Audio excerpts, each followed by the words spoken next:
So, Scoob is now available on all VOD platforms this week, and, well, I watched it. So let's get into it. Hello, friends, and welcome back to the Brockopp side, a place for those who live, talk, and buy movies. And if you feel like you fall into one of those categories, hit that subscribe button down below. But anywho, so this movie is a brand new, modern retelling of the classic Scooby Doo cartoon. Starts out showing the origins of how these guys all met, and then goes into current day where they're trying to stop Dick Dastardly from doing dastardly dick things.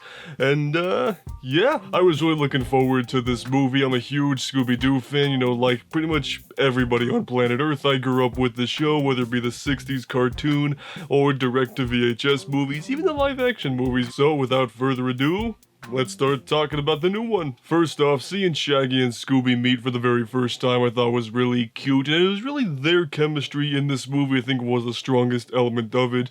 Getting to see them, you know, basically side by side going on this crazy adventure with Blue Falcon and Dynamite, and, you know, just seeing where they fit within Mystery Incorporated itself, you know, see their friendship kind of get put to the test a little bit, and there were so many references and callbacks to the original show as well as several other eras of Scooby Doo, which is really cool. They totally went and completely remade the intro to the original cartoon, which just made this really big smile show up on my face, just like, haha, this pleases me. The animation is vibrant and very visually appealing to look at. I think it does a very good, faithful adaptation of these 2D characters and turning them into 3D. I like how they fleshed out the world with more Hanna-Barbera characters like Blue Falcon, Captain Caveman, and things like that. It was just kind of fun to see those kind of elements interact with each other because those are characters you don't really get to hear too much of anymore because, well, you know, it's all about the Scooby Doo and the Flintstones and the Yogi Bear.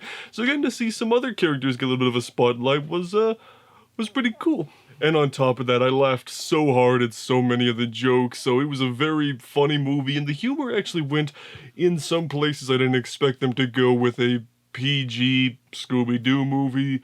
One scene in particular involving jokes about the main villain's name, which of course is, well, Dick. Now, all that being said, this movie is not without its issues. Going back to the character design, like I said, the main characters, I think they look really good, but then there are some other characters that it's like, they don't really match up with the art style.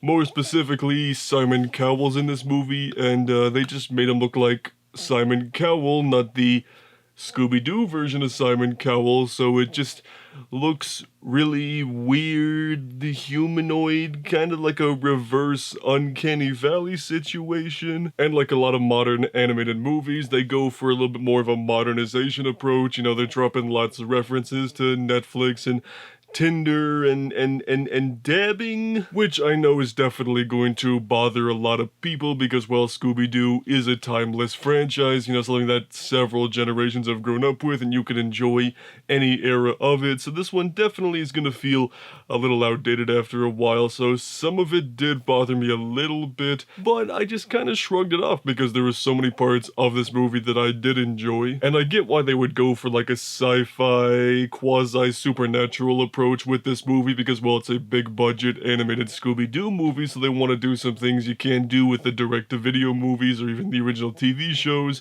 So I do understand why they would go that route, but it will feel a little strange to some people that are more about like the haunted houses and the haunted ships and the haunted caves and stuff like that. So I hope that in a future sequel, Scoob, if you will, that they'll go back to more of the spooky roots of the original show, because I think that could be really cool. Take a big budget, like haunted castle with ghosts and stuff running around, maybe some zombies or maybe some vampires. Quite possibly the Hex Girls, because there's one Easter egg in this movie that confirms they exist in this version. So before I give you my final thoughts on this movie, comment down below what you thought about this movie. Did you love it? Did you hate it? Do you think maybe they need to try something different with another Scooby-Doo movie afterwards?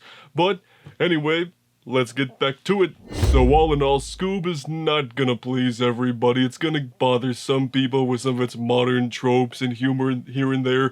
But for me, I had a really good time with this movie. I think it paid plenty of respect to Scooby Doo, tried some new things, some of it worked, some of it didn't, but overall, I enjoyed this movie. Really wish I could have seen it in a theater, but, you know, that's neither here or there. And if you want to see some more videos like this from me, then check out this playlist right over here. And if you want to see what YouTube recommends you watch from my channel, then check out that video right over there. And of course, subscribe if you live talking by movies, and we'll see you on the Brockopp side.